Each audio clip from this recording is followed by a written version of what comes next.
This has been such a funny day. I feel like just everyone talk about the line, the planet's not like Mercury retrograde. Yeah, it's not retrograde. It's not. I don't know what's happening. There's no planetary excuse for today. Yeah. Yeah, it's the holiday weekend. I think It's maybe holiday that's weekend. it. Yeah, people are drinking early. People are drinking. I don't know. It's a brand new studio. I mean, seriously, there are boxes in the hallway. Yes. So it's oh, there's a box behind me. So this has been a very fun day, but everything so All far right. is working out. So we've got yeah, we're just cutting off our guests way too soon. So we want to expand on their conversations. But I know we have like living in a fishbowl here. Yeah. So in California, Jerry Brown signed the bill that says there's no excuse. Your children have to be vaccinated, regardless of personal and religious objections. So California used to be pretty liberal with that, and now they're one of 3 states. Who has the religious objection to? Is there someone who? There has a are reli- some Yeah? religions. What would be the religious? I don't know, objections? but let's bring on Dr. Suzanne Gilbert-Lenz, who is our voice of reason, and we can kind of ask her our questions. I'd be interested. Hello, Dr. Suzanne. Wait, I'm a voice of reason? I should have done air quotes We're all with in reason. trouble now. I should have done air quotes, sorry. So, what do you think of this? What do I think of this new bill? Yes. I think it's really interesting. On the one hand, I will be honest with you, as a physician, I'm kind of relieved because I feel like it's sort of been like a stop the insanity moment. Like, oh my God. On the other hand, I feel like it's so punitive, and just as a human, I have some concerns about people to make choices about their kids.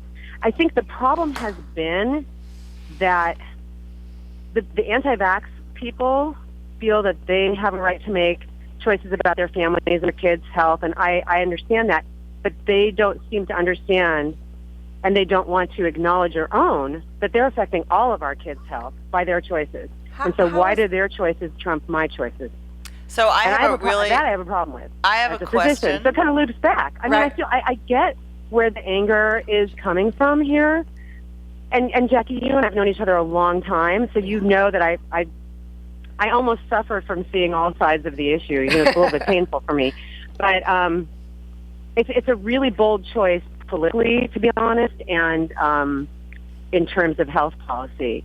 Well, Danny had a question about, you just said...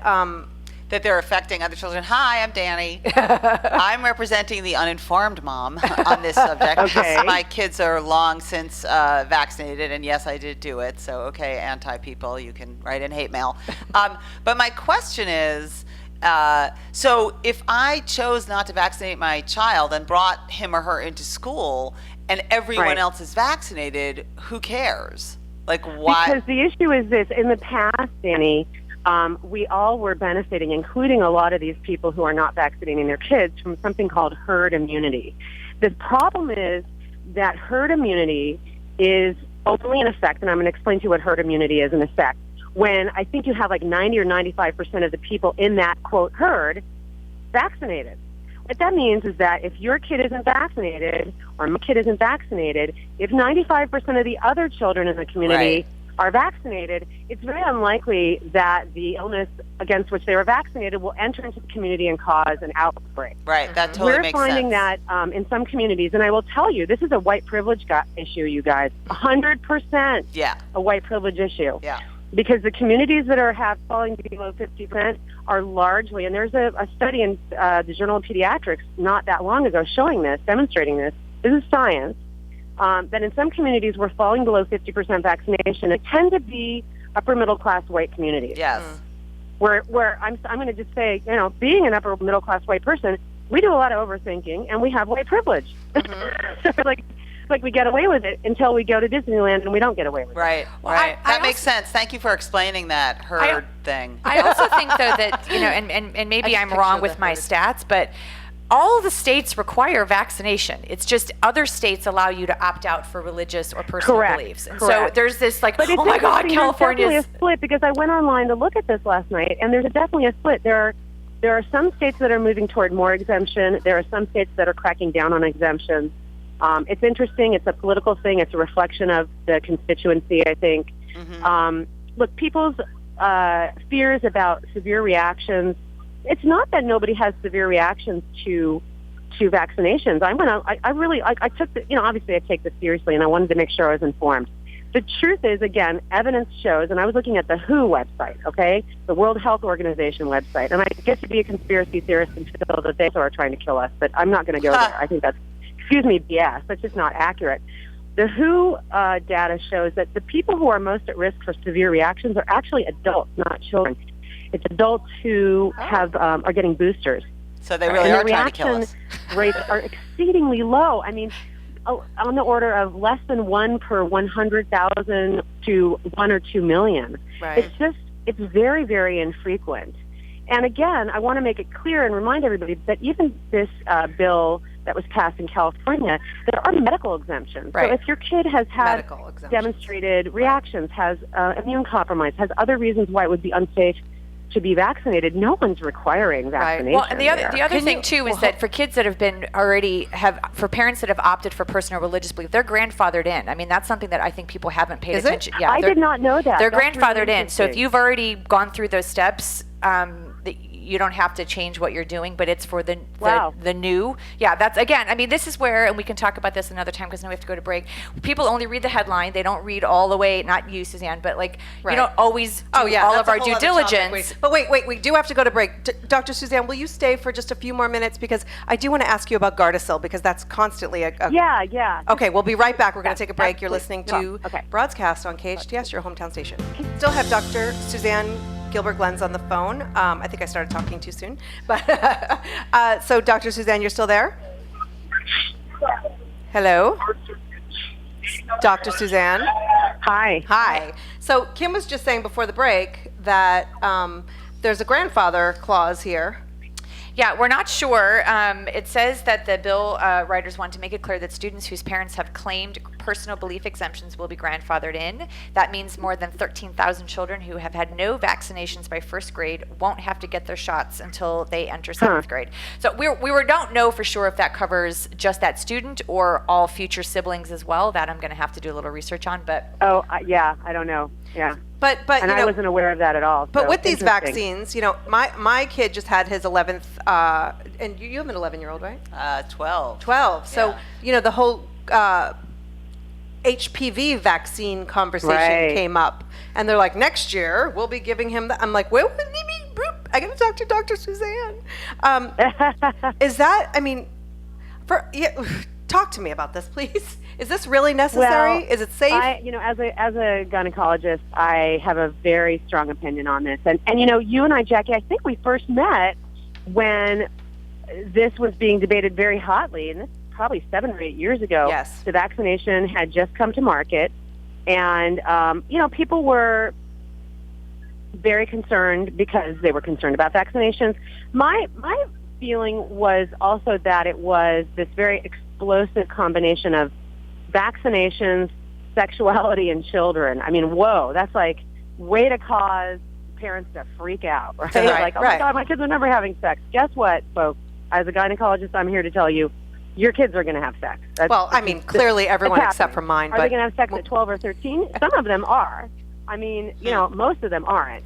Here's the deal. At this point, we now have reams and reams and reams of data. We have millions of documentation, documents on the number of people vaccinated and untoward effects. And really, it doesn't add up that this is a problem. There's no reason not to give your kid Gardasil.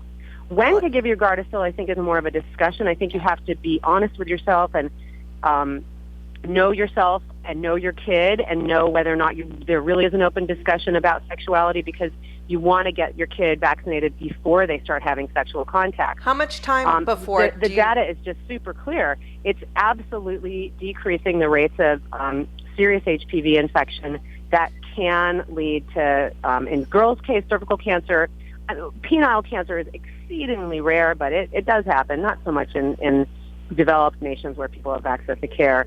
What's interesting is now there's going to be a new vaccination becoming available that protects against 9 subtypes of the virus, whereas right now we have one that is very well studied and protects against 4 subtypes, 2 that cause warts, and 2 that cause precancerous changes So should of we the cervix. should we be waiting The then? reality is, when you're in a society and a culture and in a demographic that has good access to care, it's less likely that you're going to develop cervical cancer and die from it. But you really don't want to be even in this sort of pre-cancer mode, because it creates a lot of emotional and physical trauma in terms of how we have to make diagnoses, biopsies, and surveillance, and it's very painful for people.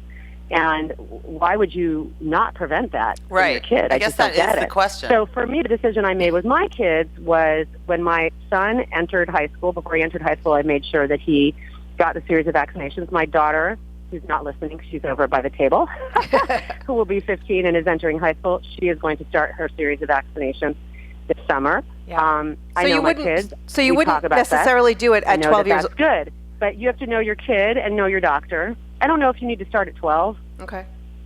I think you need to know your kid. Yeah. Or be honest. But what are the side effects, since you've been through it once already? Or I haven't seen side effects. There's not, it's just like any other shot. There's a reaction at the site sometimes, redness, pain, swelling, that kind of thing. Oh. There was some major controversy very early on because there were some reports of girls dying and terrible things happening, and there were maybe 30 or 40 case reports which were thoroughly investigated, and none of them ever were able to be linked in a causative way to the vaccination. Right. They were correlated. In other words, they were timing related, like vaccination happened, problem happened, but there was never any evidence provided or proved that the vaccination caused these problems. And these are horrible tragedies, and some of them were explained by other means, and some of them are unexplained, and terrible things happen to people, and we don't always know why. But if we've had literally millions and millions of vaccinations without problems, to me that says the vaccination is safe. Dr. Suzanne, we have to go to break. We're going to let you go back to being with your daughter. I just want to make sure that listeners that just chimed in, that this vaccine is not what we're talking about in terms of that the government is mandating. Right. I just want to make sure. Communicable diseases. Yes. Yeah. Thank you, Dr. Suzanne. It was We love great having talking you. to you as always. You guys are the voice of reason for us dummies here. Reason with air quotes. Yeah. And then we're going to come back and talk to Danny, who's been sitting patiently I've been here. so bloody Take my patient. spouse, please. So we'll be right back here on KHTS, your hometown station.